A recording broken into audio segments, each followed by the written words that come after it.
Good morning. If the court please, my name is Carlo Obligato, and I represent the defendant, Robin Casali. The theory of prosecution in this case was that Ms. Casali stabbed her great-aunt and next-door neighbor to death in the course of robbing her to get money to buy heroin. The defense was a third-party culprit defense primarily, contending that the husband of the victim was the individual who killed his wife, and the reason that he did so was to prevent her from revealing that he had sexually molested his stepdaughter some 30 years earlier. Now, how that became current was due to an anonymous letter that the husband received approximately 5 days before the killing in this case, accusing him basically of molesting his stepdaughter. We raised 3 issues in the brief, and I'll discuss them in the order in which they appear unless the court has questions about any particular issue and wants to take them out of order. The first argument deals with the question of whether the defense counsel had the right to rehabilitate a critical defense witness when she was impeached by the prosecutor on cross-examination regarding some recent comments she had made regarding her mother on a blog or a website. Pamela Ridenour is a stepdaughter who testified that her stepfather regularly sexually molested her when she lived at home. The prosecutor then, in cross, had discovered this website where she was exclaiming how great her mother was. And of course, the inference there, as the prosecutor pointed out, is that she has no credibility in this matter, in that she claims she was sexually abused, she claims that her mother knew about it, and she also stated that her mother didn't report it to the authorities. The inference is one of 2 things. Either there was a reason why she didn't report it, which is defense counsel's theory, that she didn't report it because the husband was also abusing his wife, and therefore she was too afraid to report it, or it didn't happen at all, and therefore the mother didn't believe the daughter. Or, as she testified to on voir dire, on volume 2 at page 38, that Pamela testified that the victim said that she could not stop it because no one would believe her, that you'd need to catch him in the act. She didn't say it during voir dire that I didn't say anything, the victim did not say anything because she was afraid of her husband. Then there was also testimony that she told the police that there had been abuse by her stepfather of her mother. And defense counsel raised this issue initially, and the judge excluded it without objection from the Commonwealth. But in light of this impeachment evidence, then the issue was resurrected. Defense counsel said, if they're allowed to introduce this evidence, that she's saying what a great mother she had, which really does undermine the argument that, well, if she's a great mother, why didn't she do something to protect you? And you're saying, well, the answer is simple, that my mother was too afraid. You've got the defendant herself testifying and her daughter testifying that Mr. Moniz was a belligerent guy. Okay, but why is it not reasonable for a judge balancing the risk of the probative value versus the risk of prejudice to take into account that Pamela had not lived with the family for 18 years and that any information that they would have about wife beating would be at least 18 years old, and to worry that the jury would take this very old information for precisely the inference, which generally would not be permitted, is that because he beat her 20 years ago or more than 18 years ago, that therefore he killed her with regard to this crime. I mean, that really is what the defense wanted to argue, is that he beat her a long time ago and therefore he killed her. and continued to be a belligerent person. But with respect to the remoteness issue, it's not remote in that at the time she's being sexually molested is also the time that her stepfather is being abusive to her mother. So that why is it that her mother back then, when it was occurring, not report it? What makes it current is the connection through the anonymous letter, which all of a sudden resurrects this issue, this of something that happened a long time ago. So, and She was lucky about this anonymous letter just arriving out of the blue. well, Commonwealth didn't explain. There's no explanation in the letter.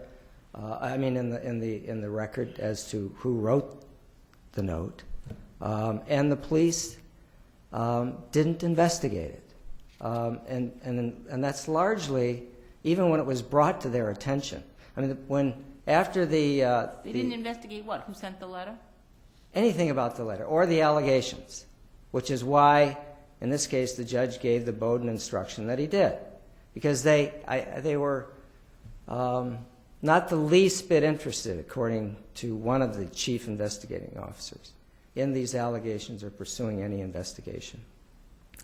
And the letter ties into the second argument that we raised in the brief, and this deals with a lay witness being allowed to render an opinion as to the substance of these allegations.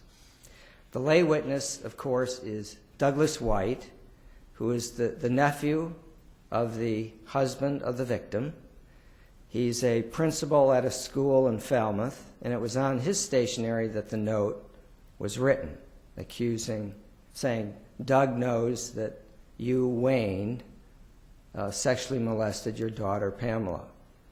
Of course, Doug didn't write that note, and he knew nothing about this until he was called to the home of Wayne Moniz and saw the note on his stationery. Now, over objection of defense counsel, the prosecutor was allowed to elicit from this witness his opinion that these allegations were unfounded. The Commonwealth makes the argument that he really wasn't giving an opinion, that he was merely testifying to, and I'm quoting, testifying to his own impressions of happenings in which he was involved. Well, Doug wasn't involved in this at all. And they go on to write in their brief at page 23 that the jury understood that Wayne, they say Wayne, I think they mean Doug, was basing his testimony upon personal knowledge that the allegations had been investigated and declared to be unfounded. Well, as I just said to the court, the police had no interest whatsoever in investigating these allegations, and there's no basis to say that they were unfounded. But the prejudice to this is that here you have this individual most assuredly saying, these are bogus allegations. That undermines the defense that Wayne is the culprit. And you couple that with Pamela Ridenour not being allowed to be rehabilitated after she's been impeached by the Commonwealth, that too undermines the whole theory of defense that it was not Robin Casali, but her, step-uncle, great-uncle, who lived next door, who was the culprit. So the letter said Doug knows? It says, Wayne, Doug says that you sexually molested. So Doug's now on the stand, and Doug says, that, I never said that. That's completely unfounded. Doug, if you read the... I'm just wondering, I'm curious about... So Doug is supposedly a source of this information. Right, but it's in this anonymous letter, written on his stationery. It's his stationery, and the note says, Wayne, Doug says, but it was written in block letters, as I recall. Right, so Doug says, I didn't say that, and well, it's completely Doug unfounded said, as far as Doug was not the source of the note. But the cross-examination, as you can see in the defendant's brief at page 30, it's not a question of did you write this note. It's essentially, what's your opinion as to the substance of these allegations? And over objection, he's allowed to say twice that they were unfounded. Did he have personal knowledge that the allegations had been investigated and were declared to be unfounded? No. I don't know where the Commonwealth, that's why I say, the police were very explicit when they were asked by defense counsel whether they pursued it. And they said they didn't have the least interest in pursuing the allegations. So they weren't investigated. Ergo, the judge gave the Bowden instruction because they didn't pursue this line of investigation. Who called this witness? Excuse me? Who called this witness? The defense counsel called the witness. I mean, he had to call the witness to get in information regarding the note. So it was a defense witness. Yeah, the Commonwealth said, here Wayne was testifying to his own impressions of happenings in which he was involved. Was he involved? I think they mean Doug, not. I think it was simply a sick. You know, it's Okay. Doug, not so Wayne. Doug was testifying to his own impressions of happenings in which he was involved? But he wasn't involved. Well, I'm going to ask counsel Okay. to clarify. So, I mean, but let's assume the cross had been handled a little bit differently, all right? And let's assume that the prosecutor had asked Doug, we have this note which says that you say that Wayne sexually molested his daughter. Did you say that? Answer, no. Could you possibly have said that? No, I don't even believe it. Error? I mean, isn't that in substance? But that's not what this is. It's But clear from the my direct question examination. is this substantively different from the cross that I described? I think it is. I think it's profoundly different. Because? Because it's saying, what about these allegations that Wayne sexually molested his daughter? Wholly unfounded. As opposed to, did you write this note? I mean, it's clear from the direct he didn't write the note. So this isn't just reiterating what came out on direct examination. If I may, I'll turn to the third issue, where we contend that error occurred in the jury instructions in this case when the judge declined to give the requested jury instruction of the defendant, which tracked the model jury instruction on intoxication. The judge did agree to give an instruction on intoxication because he agreed there was an evidentiary basis for it. Evidence of the defendant's drug addiction pervaded the trial. We know, for example, that the day after the killing, when they searched her house, they found heroin and other drugs. She admitted at trial that she was addicted to heroin and had been for several months. The medical records that were introduced in the case indicated that the night of the day that she was arrested, which was the day after the incident, she had to be taken. The night of the day she was arrested. So the night of the day following the incident. Correct. The night of the day following the incident. Right. She was taken to the hospital because she was going through drug withdrawal. And the prosecutor noted this in his closing argument when he suggested to the jury that someone who's going through heroin withdrawal would have the motive to kill, particularly where her supply of heroin is about to run out. As I said in my opening statement, that the theory of prosecution here was that Ms. Casali killed her aunt in the course of trying to steal money from her to supply. And the defense was, through the defendant herself, I didn't have anything to do with it. That she didn't do it, but the defense made very clear as early as in the voir dire that they were not conceding that intoxication. And maybe she did, but was under the influence. Precisely. Was that argued? That was not argued in closing, but it was argued. It was, as I said, it was brought up in the voir dire. You've got the evidence that I just summarized pervading the trial, and then we come to the charge conference, and there's the request for the instruction on intoxication. And I think my brief cites out the case law. You can have an I didn't do it defense, and yet if there's a basis for a mitigating instructions such as this was, you're entitled to it. No, at the conclusion of the charge, was there any objection to the intoxication charge given? There was. there was the request for it, and then there was the objection that it wasn't given as requested. The real tension here is between what this court said in Sires is an adequate instruction, which is what the judge gave in one paragraph. These are 36 pages of instructions. You got one paragraph, which is set out in my brief at page 37, that shows what the judge gave. However, this court, 15 years later in Smith, recommended that judges give the model jury instruction on intoxication. Now, it's our view that merely telling the jury that they should consider the effects of the consumption of drugs really no longer adequately covers the issue. It's too little to guide a jury as to the causal connections between drug intoxication and the three prongs of malice, all of which involve a proof of intent to do something. So what was given here as a jury instruction didn't adequately tell the jury that the defendant's consumption of heroin could have vitiated the necessary intent to constitute malice under any one of the three prongs. But here, does it make sense to have a somewhat abbreviated intoxication instruction, since after all, nobody was arguing to the jury that she did it while intoxicated? It's not an argument that anybody's going to make to the jury. So to spend as much time as the model charge would have you do, maybe more time than is worth for the importance in the case. Well, I disagree with Your Honor. I think that the fact that defense counsel took the time to craft a jury instruction. Well, it's not hard to craft the model instruction. You just need to copy it. Well,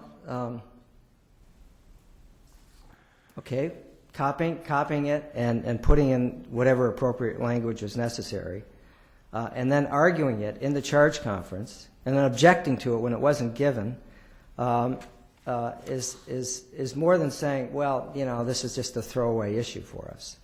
I mean, this is the defendant's state of mind.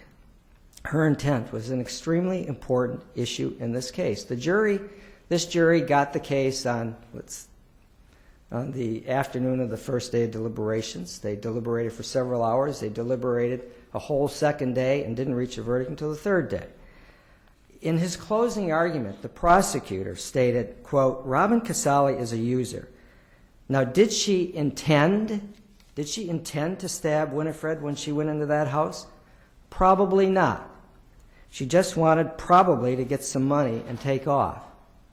And I think it's also noteworthy, if Miss Casali intended to kill her great aunt in the course of this robbery, then why was it that she tried to then also disguise herself? There would have been no reason to do so.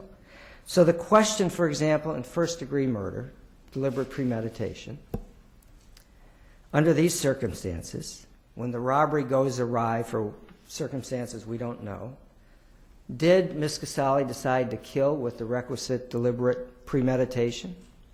Or did she act so quickly that there wasn't the proper time to reflect on her action before she did what she did? And that's why we think that this instruction was extremely important, and it should have been given as recommended by this court in Commonwealth v. Smith. If there are no further questions. Thank you, counsel.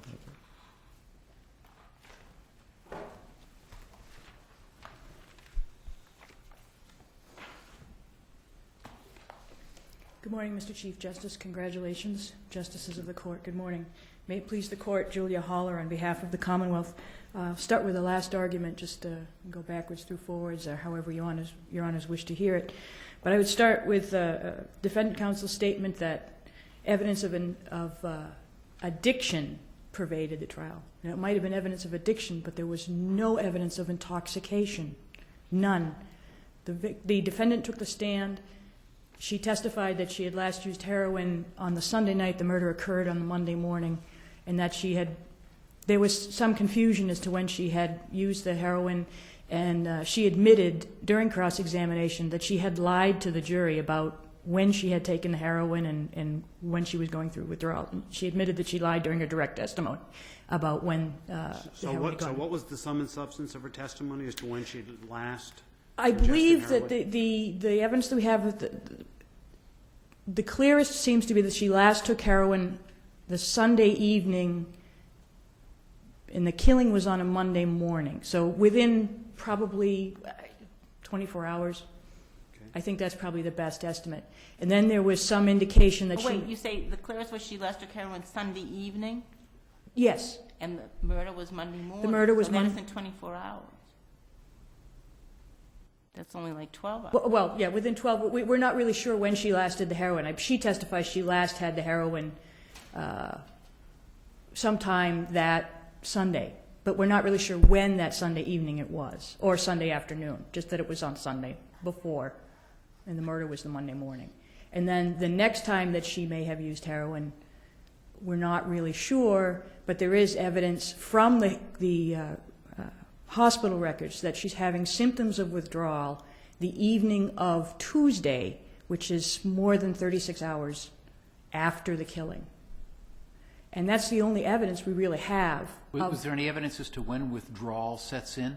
No, there was just evidence that that she had been arrested. She was in police custody on the Tuesday afternoon, evening, and that she was taken to the hospital to be checked out because she was beginning to exhibit symptoms of heroin withdrawal. Does withdrawal qualify for the same instruction as intoxication? I don't know. I do believe that in cases, I think it's like, I want to say Sitco, and it's not Sitco. There's a cases that talk about withdrawal in terms of the voluntariness of statements and things like that. But the victim testified that she was having a normal day, she was functioning, she was not under the influence of the heroin, she was not having any symptoms of withdrawal on the Monday morning, the requisite time period of where we're dealing, which is basically from 8 o'clock when she leaves the house and when the body is found at approximately, I believe it's around 10:30 when they find the husband finds the victim's body.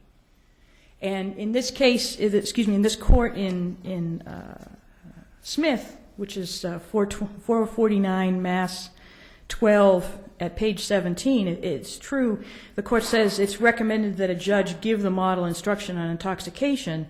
Then it says failure to give it is not error. Then this court says all that we have ever required to be said to juries about the effect of drug, including alcohol consumption, on a defendant's intent, would be satisfied by a simple instruction that the jury may consider credible evidence of the effects of the defendant's consumption of drugs in deciding whether the Commonwealth had met its burden of proving the defendant's state of mind beyond a reasonable doubt. And it's the Commonwealth's position that the model jury instructions should be a reflection of the law as it's been evolving through this court, not a statement of the law that has to be followed every single case. The model instructions, which are, I believe, put together by a different court, I believe it's the trial court, should be a reflection of the common law and obviously statutes as it develops through this court, that it should not be the law itself. I'm sorry, is the model charge from the MCLE or is the model charge from the homicide instructions? It's the homicide instructions. Okay, So I believe so- those are Superior Court. No, those are ours. Oh, they're yours. Okay. Well, I apologize then. I missed the site on that. But again, the instruction should be a reflection of the law as it's developing, not the be-all and end-all that requires strictures and straitjacketing the law as it comes along. And counsel, in discussing the Commonwealth's closing, takes it out of context in discussing intent. It was the Commonwealth's theory that the defendant, she had borrowed money from her great-grandmother a couple of days earlier and bought $300 worth of heroin. And there was some question as to whether she had money or would have money to get more heroin. And it was the Commonwealth's theory that the defendant parked her car down in the bog, and I lay this out in my statement of facts. He left the house basically telling them that she was going to her job. Then she hid her car in a bog that was behind Wayne's and Winifred's, the victim's, house, and that she disguised herself with the red socks, the bandana, with gloves, and a pair of black slacks, and waited until Wayne was at the far end. There was evidence that this was a very large yard, and it took Wayne 2.5 to 3 hours on a riding mower to cut the lawn.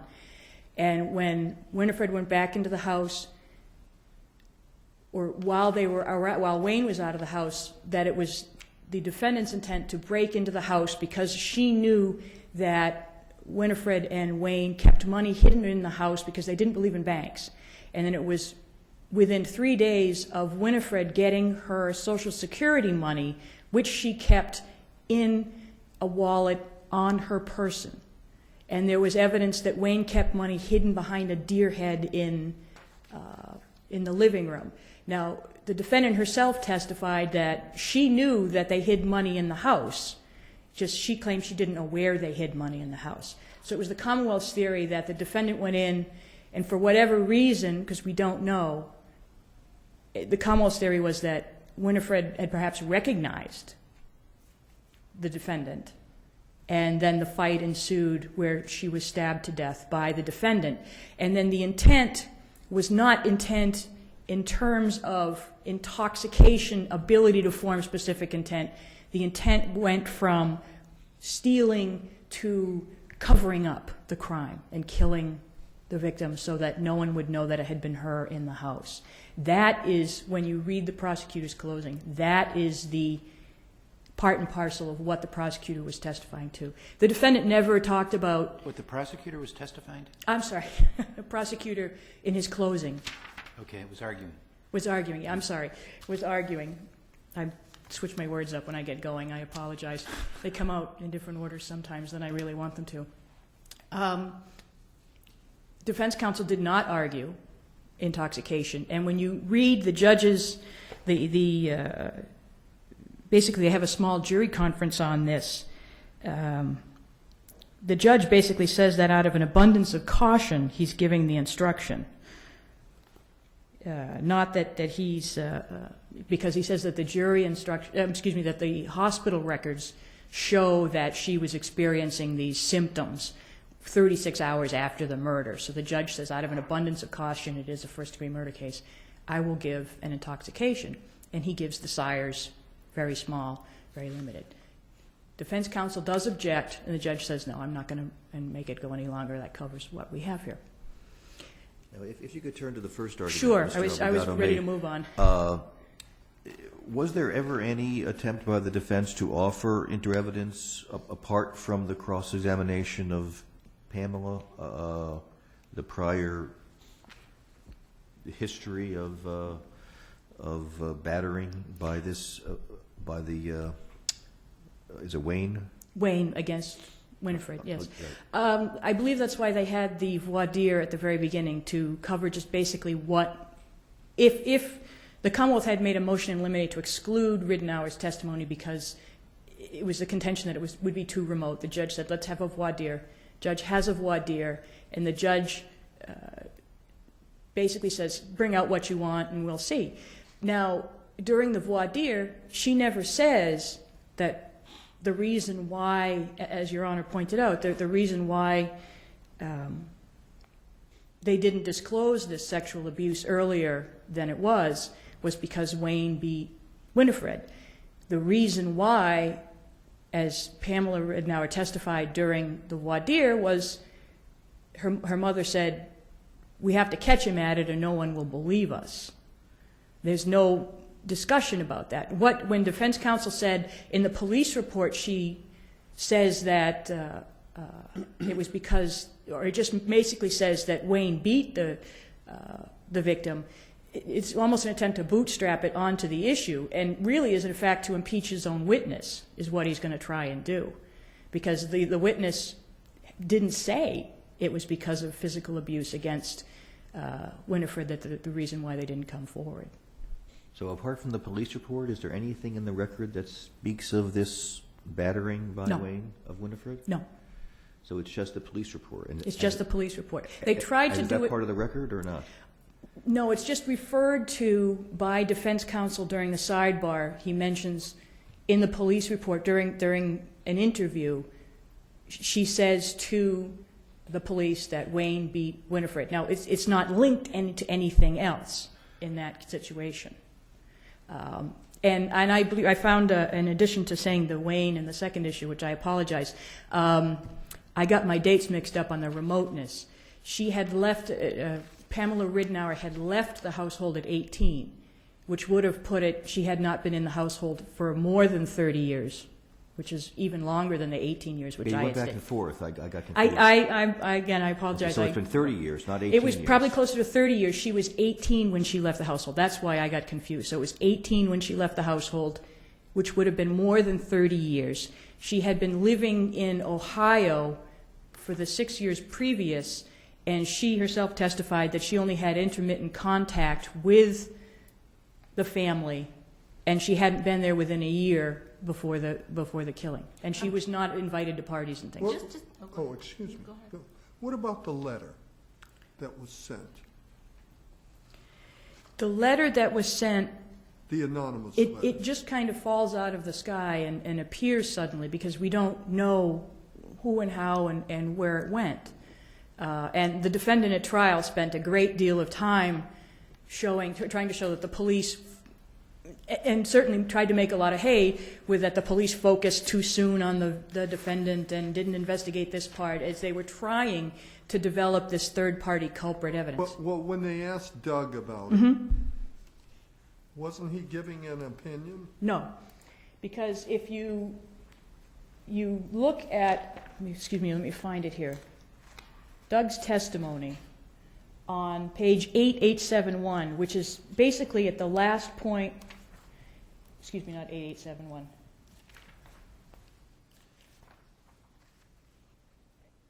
8878, thank you. But during direct examination, which is a little bit earlier than that, I apologize. Doug White testifies on the direct examination that he takes the letter to the police after Winifred's death, and he talks to them about it. And you can connect the two. Well, didn't you tell them that it was an allegation that had been investigated, and it was found to be unfounded? And I think that it's the Commonwealth's position that this is the context with which the jury considered it. It was not a personal opinion. It certainly isn't anything like Martin, which was my case, where a witness was allowed to testify that she, had instincts and thought something had happened. This is evidence of he's involved with the family and he knows about this and he knew it was unfounded. It's not an opinion, and it was not expressed to the jury as an opinion. So what was it then? It was his knowledge, statement of fact, that he knew that it had been investigated and found to be unfounded. That's not what he said, though. He said it was unfounded.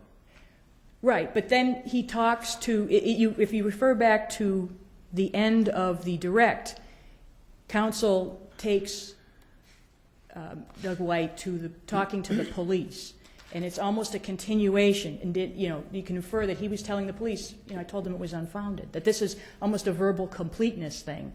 This is my whole statement that we have there. And it was objected to. It's not. I don't believe it's referred to. This was, and I think, as I said, it was a fairly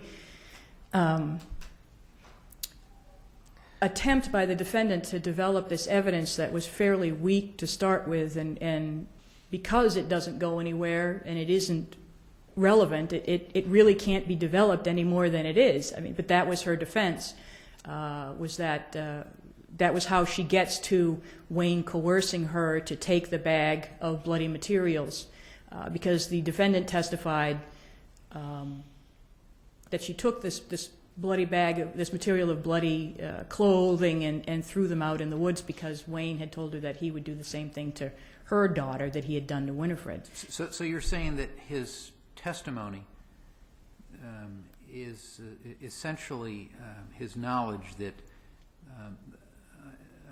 his knowledge of the fact that the matter had been officially investigated and been found and unfounded closed. and closed, yes. And that it was also relevant to the fact of that the the defendant's defense was he killed her because this was going to come out and he didn't want this to come out. Well, everybody knew that already. It seems that the family knew this already and it had been unfounded. And they knew it was unfounded. And that goes against, certainly was evidence contrary to the defendant's defense at that time. What was the size, just out of curiosity, what was the size of Nicole? And what was her physical description in her age, relative to the defendant's age? I'm just wondering if there was any evidence she could have been the killer. Hers, the killer, was never raised by anyone. She had, I believe, multiple sclerosis. She would have episodes. I believe it wasn't, and I don't mean to belittle it, but there's no evidence that it was a very severe case. There was evidence, there was testimony by Nicole that she and the defendant were the same size and that they were both very petite. In fact, that the defendant may have been a little bit smaller. Nicole, I believe, was 20 at the time of this incident.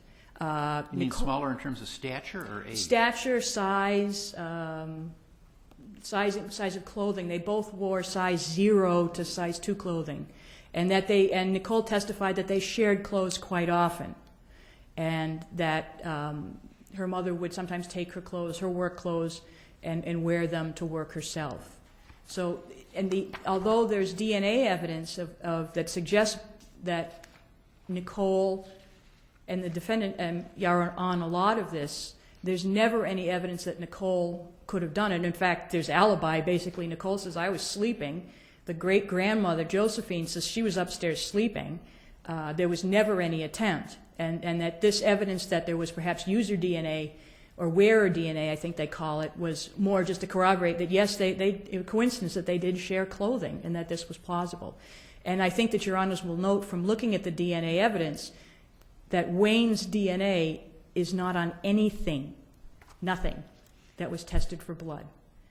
None of the bloody evidence certainly had the victims, had the defendants, had Nicole's on some items, but Nicole testified that she wore these items as well as the defendant wearing these items. Nicole was taken each item through item and said, yes, this is mine, I wear this. She would wear it as well.